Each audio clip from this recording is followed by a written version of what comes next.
Wow. Hey, people. You see, this is always my issue whenever I want to start something like this. I don't know how to start a podcast. Like, it's not even the fact of just, like, starting every single episode. It's about starting. And, like, what the fuck am I supposed to be telling you guys right now? That's the issue. like, hello, everybody. Welcome to, I guess this is, like, the unofficial episode of YapCity. I've been wanting to start a podcast, just me, myself, and I, for a while, and just have a bunch of friends come in and on. But I feel like episode 1 should probably just be me. So yeah, I don't really know how to start these things. I'm not going to have an official posting schedule because we all know I can't keep to that. As well as I just kind of want to come up here and yap sometimes. And you know what? We'll just call it a podcast to call it a podcast. Maybe it'll just be a series. Maybe it's just a little mini series. Maybe one day I'll get my shit together and turn it into an actual podcast. For episode 1 of this, I kind of wanted to go through and talk about my experience at Coachella this past weekend. Had an amazing time. And kind of wanted to talk about all the people that I saw because I feel like it's a fun little recap. Let's give a little recap video because I didn't vlog. And I feel like I should have vlogged. Everybody this year and weekend 1 that were just like I'm so sorry. Everybody this year on weekend 1 was just like at like all the influencers went viral or like weren't influencers to begin with. There was Dramacella. Archella was an influencer, but like that's going viral in like the normcore area. Like boom, bang, bang, bang, boom. There's that one guy. He got like Anchor sent him everything. They put him up in another brand like Lenovo put him up here, Panasonic, whatever the hell the fuck.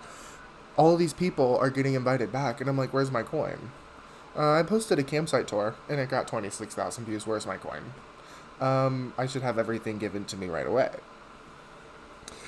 So this is my official review / recap of YapCella weekend 1. First, I kind of want to do like a little review of Coachella. I feel like I should probably do that at the end, but you know what? This is my shit, so who cares? I had an amazing time. I am an avid music festival person. I have been to like 10 different festivals. Multiple of these festivals I've been to like 4 or 5 times. I love music festivals. If I'm going on a trip, if I'm spending money, it's going to kind of be that experience kind of thing. And I feel like you get your bang for your buck with Monterey.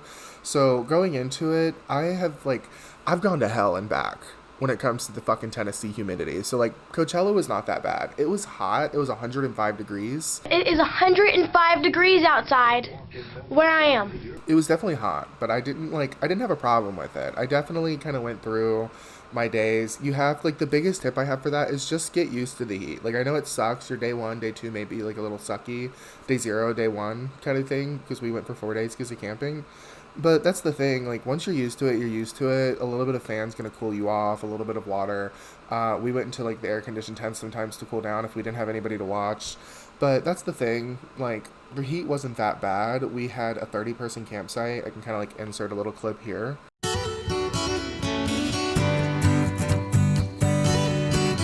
30 people at a campsite was definitely a lot to get into. We had like pink balloons in the back going into the Coachella like camping nightmare situation entrance that security was doing. First of all, we had an amazing time with security. It only took us about 2.5 hours, which is a pretty like good timeline. That's from like getting in line all the way to like setting up our campsites. I will say though, I had a friend that was in line for about 10-11 hours, and it's like, okay, like you should have just left that line come to mine. Yeah, so like camping was definitely something that was a lot of fun. I will say, compared to other music festivals, the budget was there. Like, I wanted to go into this kind of being like a hater of Coachella, being like, oh, this one's better, and I will say I still love Bonnaroo much more. But that's because, like, the people, the vibes, everybody's camping at Bonnaroo comparative, like, to not that many people, as well as I did go weekend 1 of Coachella, so there was a little bit more of, like, the bratty influencer vibe at times. But, like, the thing is, people were there and they're having fun. It's, like, 99% regular, everyday people that are just there to go to Coachella. And the budget, like, the absolute, like, everything was bigger down to, like, the smallest people on the smallest stages. Like, I remember we saw Wisp on Sunday morning. They had like an elaborate like setup for their stage. I feel like that doesn't happen at other music festivals. They're just kind of like, okay, we'll go at it. Like, we'll give you some fucking drums. But they, like, all of the Coachella budget of it all, like, it was an amazing fucking time. And that's what I feel like really made and sold the festival for me. As well as I will say, I was on a liquid diet for most of Coachella because I just got a tooth removed. Can you say it? Oh my god. You can. Oh. Anyways, I am from the South, y'all. I was on a liquid diet, so I really only had some like tater tots, like soft foods, and then I had a burger on the last day. But when I tell you I picked apart every little piece of that burger and ate it in bite-sized pieces on this side of my mouth, I had to. The food that I saw people having was like so good. Other festivals that I've been to have a lot of really good food, but I feel like there was a lot more like experimental stuff, not just like, okay, here's your shit. One thing that also made this weekend a little bit different was I spent like 99% of my time sober, which again, if you're going to somewhere like a big trip like this and you can't do it sober, I think you need to like readjust while you're going. That is definitely like, you shouldn't have to have those things to have a good time, but they definitely make it feel like a good time. That being said, I would have had a much better time if I was on some kind of drunk to not feel my feet, because that's the one thing they don't tell you about like sober raving and sober like festival and attendees and all that kind of stuff is your feet will hurt so bad. Okay, it was my fault for day one. I wore a pair of Fry boots that were a size too small. They were really supportive, but they were just a little too skinny.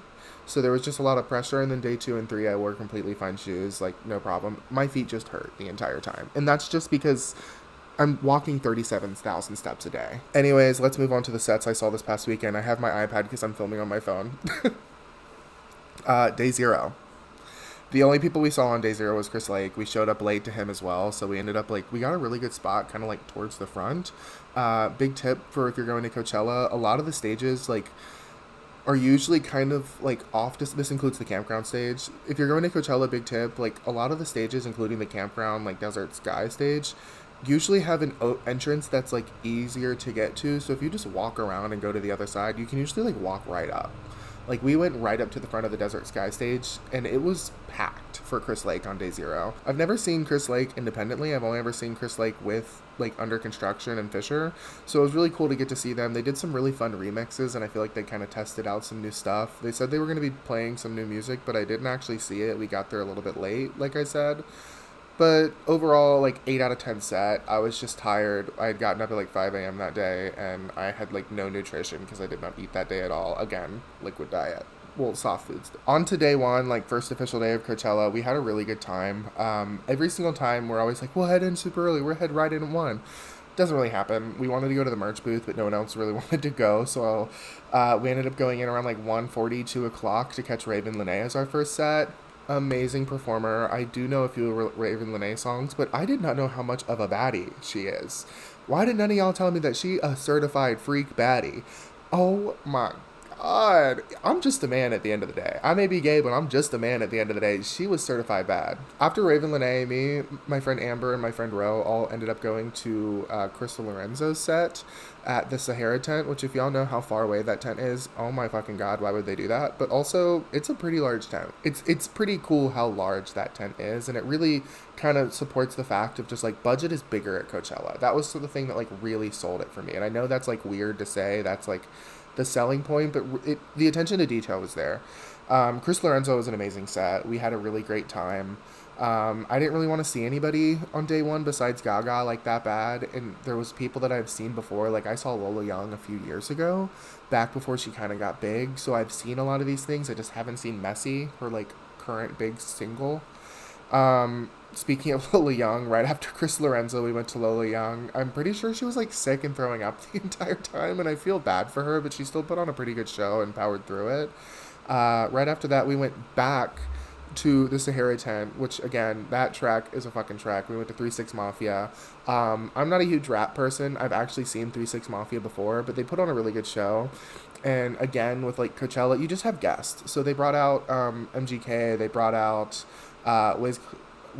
They brought out Wiz, and it was just really fun to like hear these things live, because you're not going to get that at a lot of other festivals. It's kind of rare to get guests like that.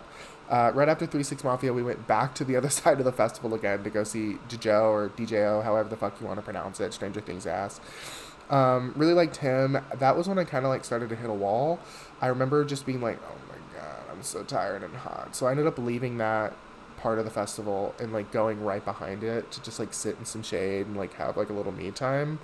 That was a lot of fun, and ended up running to someone I matched with on Tinder. So you know what? It kind of was worth it, but dodged that bullet. Right after that, we went to there's like this little area right in between the Gobi and Mojave that has food, and every single time, everyone just kind of ended up sitting there. Again, when you have 30 people in your campsite, it was so much fun to just like go through and see everybody all the time. So, like, the three of us were like, let's go get some food. We walk over to that area. Our friend Hayden was there, and she's like, oh my God, I'm taking a break. Come sit with me. And then Hayden walks by, and then a girl named Ashley walks by, and then Margot walks by, and then another person walks by. And by the end of it, we ended up having like 25 people there. I'll kind of insert some photos of that while I'm talking about it. And that was like a really big highlight, was just being able to like see everybody nonstop. And also just having somebody at a different set the entire time. So I ended up getting tater tots. Y'all do not sleep on the tater tots of Coachella, the loaded tot booth. It was like $12, and I know that's a lot to pay for tater tots, but it was like this big of a fucking tray loaded up. They gave me like sauces on the side because I just got plain tots. They like the toppings that they usually have, they just kind of gave it to me. So I really enjoyed that, and that was soft enough for me to eat and not have to worry about it, because again, I was like 6 days post-op surgery. um, right after that, we were kind of watching AG cook from afar, because again, we were kind of near the Gobi tent, like right in between the two. After that, a few of us ended up going to Missy Elliott. Missy Elliott was a really good show, fun, but this man kept popping up. Why would a man be there? Why would a man be there? No, it's actually pissing me off. Like, who is that man that's with Missy Elliott? Why is he there? He just kept coming. Like, girl, let the woman speak, okay? Let the woman speak. Some of the friend groups split up after Missy, because some of us really wanted to stay up close and others wanted to go get other people to bring them up. But it was so crowded and packed for Gaga, like even an hour and a half before the set, that they ended up getting stuck about 30 feet behind us. We could see them. We were talking to them by like holding up phones and stuff, which was really funny. And we kind of come up with a plan, but it just didn't really work because Gaga came on and everyone just forgot everything. We were probably about like 10 feet away from the back barricade, not where she does the poker face and all of that kind of stuff, but where the sliding camera is, and I'll kind of insert like an above photo of that. We were kind of 10 feet from that, so we were really close to the stage, and then they were another like 30, 40 feet behind us. So after the opening of Bloody Mary and Abracadabra into Judas, we were like, okay, let's go see them, which I do not regret at all. I was with friends having a great time. What's it called? That was the only thing that I ended up getting drunk for, just because I started drinking as soon as Missy Elliott ended. The drunk hit me as soon as Gaga started, and then I just kept drinking and got way too drunk. Again, I'm handling myself. I'm not like slurring my words or anything, but just, you know, it really affected my mouth. So leading into day 2, which first of all, Gaga was amazing before I get too far away. Genuinely the best performance I've ever seen in my life. Like I have mentioned many times before, and like all my friends are of me tired of saying this, but like I have been to countless music festivals. I have seen countless concerts.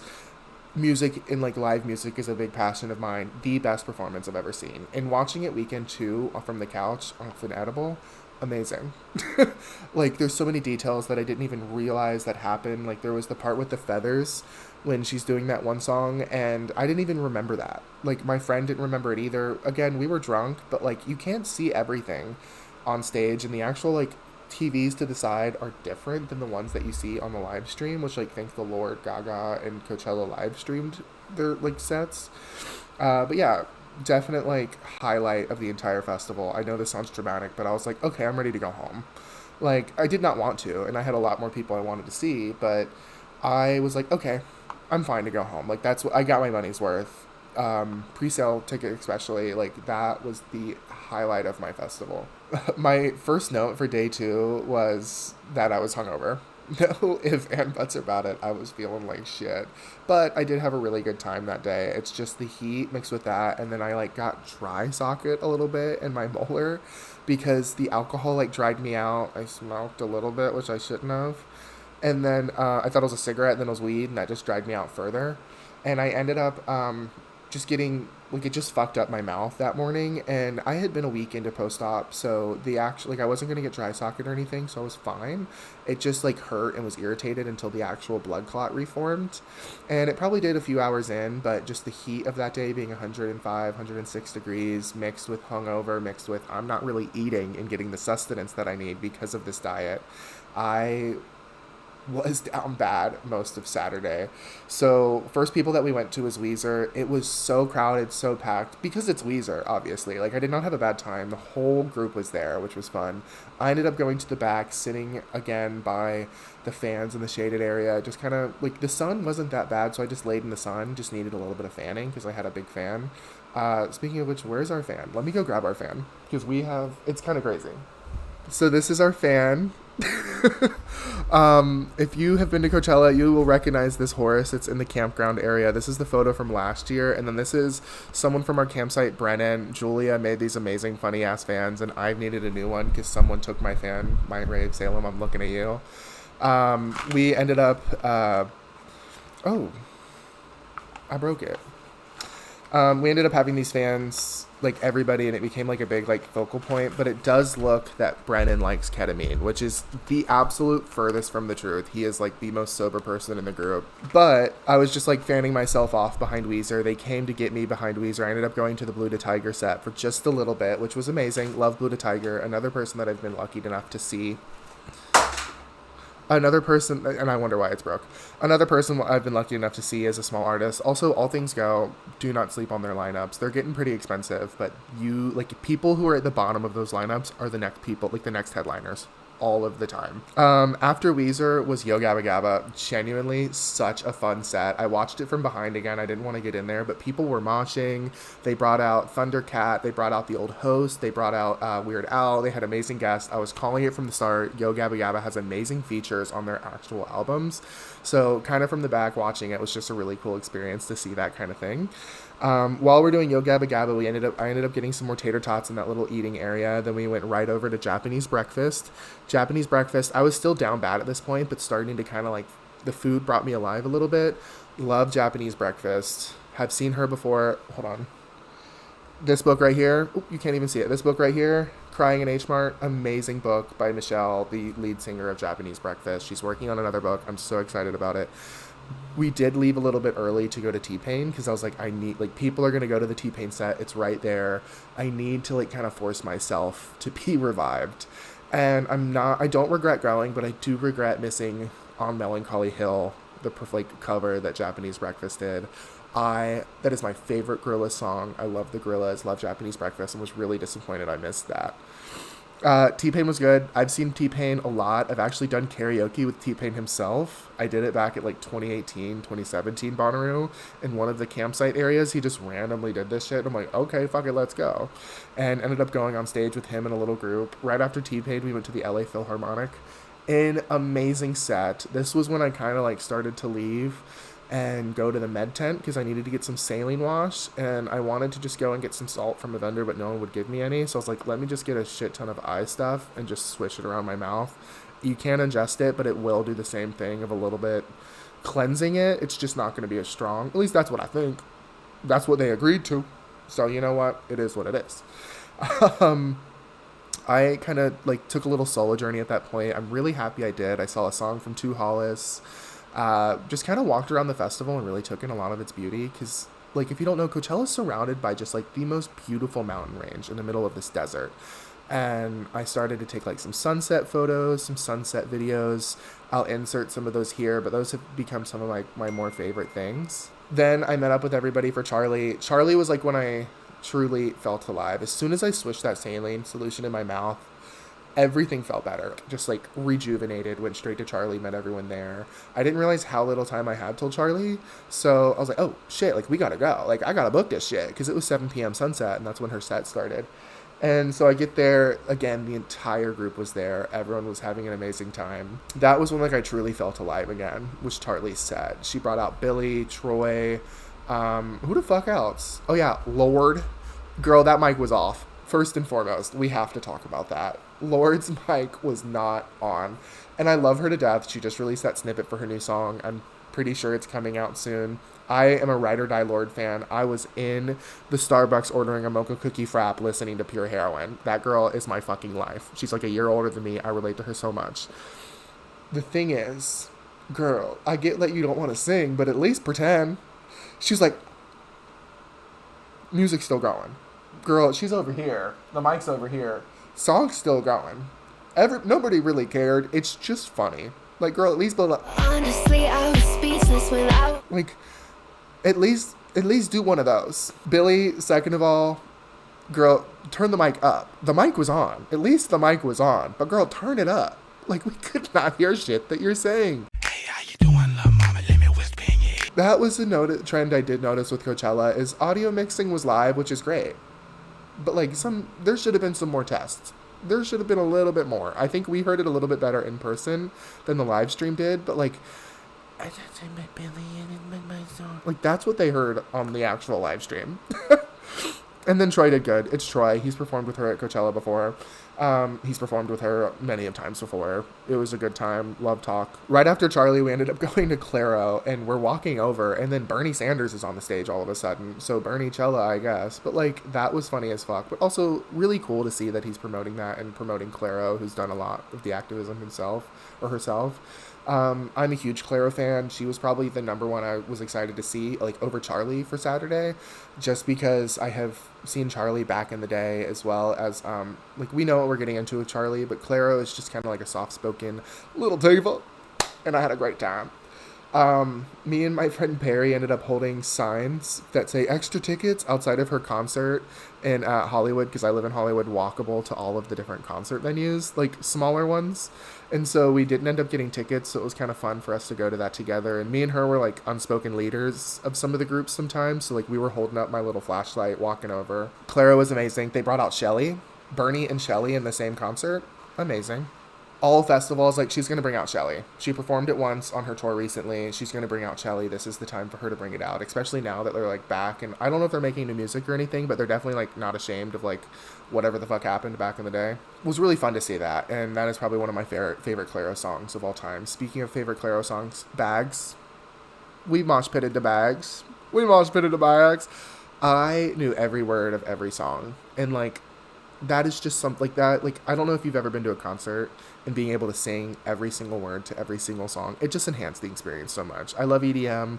I love finding new artists, but there's something about just like being with your friends and being able to get lost in that I really freaking love. Right after Claro and Bernie, we went straight to Horse Girl, another like crazy genre switch. We stayed for about half of Horse Girl. She played some great German and other fucking hits. MCRT, and then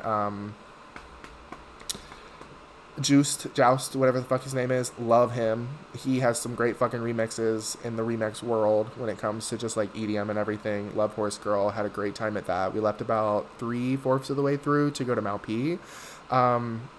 I've seen Malpi before, have been to like a standalone show at the Shrine in Los Angeles, but we just wanted to go. At that point, I was kind of playing like Rave Dad at that point. I was the only sober one. Wanted to just kind of stick with the crowd, make sure that everyone's okay. Malpi puts on a great show, as always. My feet were just fucking killing me. And then right after that, we went to the Do Lab for the biggest disappointment all weekend. I think it was either Charlie or Skrillex, but somebody canceled. And Sarah Landry and Emily Lands, or whatever the fuck her name is, did amazing. They ran that shit for like 2.5 hours. But I'm so sad at like whatever happened. And like they, like people are saying like, oh, like it wasn't a cancellation. It was. Because they, like the Do Lab kept sending out messages and be like, never mind. Like, oh, now it's this, now it's that. Like Blood Oath or Blood Pact, whatever the hell Sarah Landry's thing was really good. But I just feel like it was going to be Skrillex or Charlie releasing new music. Whoever it was. I'm sad that we got disappointed. Ended up running into an old friend from Mr. Beast when I worked there. He was in the crowd, so I met up with him, caught up a little bit, watched the show. We had a really great viewpoint, but that was a little disappointing. Weekend 2 Do Labs have looked like they're kind of like making up for that. And on to day 3. Day 3 started with Fuckers. I almost went to an event where Fuckers were going to be playing anyways and then didn't, so I ended up going in there, catching like the last little bit of their set before heading over to Wisp. I think that's how it was, but I did see both of them. Wisp was great. Wisp was a probably the smallest people that I saw all weekend, like listener wise, but they had such an amazing set. Very much like it gives off the vibe of like Twilight meets Jennifer's Body meets like just like 2000s punk, but in like the softest way possible. And like Paramore back in the day before like they like when they had some of their slower tracks. Great set. I'm definitely going to be seeing them at Bonnaroo and taking my whole Rue group there as well. After After Wisp, we ended up going to Baby Doobie, probably the person I was most excited for Sunday. I didn't stay the full set just because I've seen Baby Doobie before, and also, like, love Baby Doobie's music, but I'm not, like, the biggest fan. I was just excited to see her live. We ended up sitting kind of, like, really far in the back and just laying down on some, this, like, blanket tarp that I had and doing that. We then went to Sammy Vergie. Sammy Vergie was probably my highlight of... actually, no, it was not my highlight of Sunday, but one of the highlights of the weekend. So much more fun than I thought it was going to be. Didn't really know who they were. Just a few of their remixes have come up, or like a few of their songs have come up in my Spotify recommended before. Definitely going to be hitting them for the full set again at Bonnaroo. That was one thing that I was like, okay, like, we got to go to this at Bonnaroo. We're skipping this person. And so that's going to be fun. Hopefully I'm going to do another recap video of Bonnaroo like this. After Sammy Vergie, we went to Basement Jaxx. Another big disappointment on the weekend, and it's an L on my part because Basement Jaxx, whoever was on before them, ended up having, like, really bad technical difficulties, and they started, like, 35 minutes late. We left around, like, 30 minutes into the set, so we were like, oh, like, they're just showing up late. They're not going to perform the full thing. It ended up, the technical difficulties happened from the last person, and there was so much that went into Basement Jaxx for the next set that they ended up, like, having to start late. They did the full hour set. My friend Brennan, I'm going to insert this meme right now, all, like, leading up to Coachella wanted all of us to go. There's also another photo of me, there's a photo of me and Hayden, and in the background you see him worried that they're not actually going to start. Biggest upset of the weekend for me, probably, just because hearing everybody talk about Basement Jaxx after was definitely like, fuck, I should have gone. I'm probably going to watch that set again tonight after I'm done recording it, because it's actually currently weekend too. We left Basement Jaxx to go to Megan Thee Stallion, another horrible upset of the weekend in my opinion. She was relying heavy on that backtrack. Mike was on, but so was the backtrack. And girl, she kept like, say this word, oh, say that word. Like, girl, give it up. Okay, say something. She had a few technical difficulties in her set that were not her problem, like starting late, as well as, like, she had this thing that, like, rose up, and it took her a while to get in and out of it, which, again, not her problem. I will say I am obsessed with Megan Thee Stallion. Queen Diva, Queen Bee, love that bitch. Like, she is amazing. After Megan, I was super, super exhausted, and again, you just feel your feet more because I'm sober, and I didn't have anything to, like, mask that, like alcohol or just, like, the extra strength you get from those kind of things. And so I was like, okay, guys, I think Zed's gonna be my last set of the weekend. Love Zed. So I know this is very, like, gay white man of me. Love Zed. He, amazing show. I saw him in 2017 at my first ever festival. I will say the low light of Zed is how many Palm Spring gays were there. The gaggles of gays, kind of scary, because Palm Spring gays are scary. Girl, do not vote for Trump. What the fuck are you doing? I'm sure there's some good ones of y'all, but, like, put a fucking shirt on, cover up them fucking nipples, and put the right fucking name on that ballot, girl. Zed was an amazing time. I ended up staying after because a lot of people were going to, I think it was Kraftwerk, and I was like, I won't go to Kraftwerk, but I'll maybe stay for Polo and Pan. I'll sit here, keep our spot, have a meeting area. 2 of us stayed, and just kind of like, or 3 of us stayed and kind of recapped and just talked to one another and reminisced on the weekend. And then as soon as everyone got back and the first song of Polo and Pan started, me and one of the girls, Ro, just looked at each other and was like, you trying to leave? We went back to the campsite, ended up, I got to eat a little bit, chilled in the hammock, insert video here. And that's everyone that I saw. Definitely going to go back next year. Y'all, please take advantage of the May pre-sale if you're able to. That's how I got to go last time. Going to put that shit on a payment plan. Like I said, this is going to be called YapCity. I think it's just going to be something I do every once in a while when I want to talk about something or just kind of recap. I'm going to want to bring on some friends and just, like, key. But thank you guys so much for watching if you're still at this point in the video. If you went to Coachella, leave your favorite set of the weekend. Watch out for some more content. I might be going bungee jumping into the Madonna Hotel and jet skiing soon. Because you know what? How else do you live your life?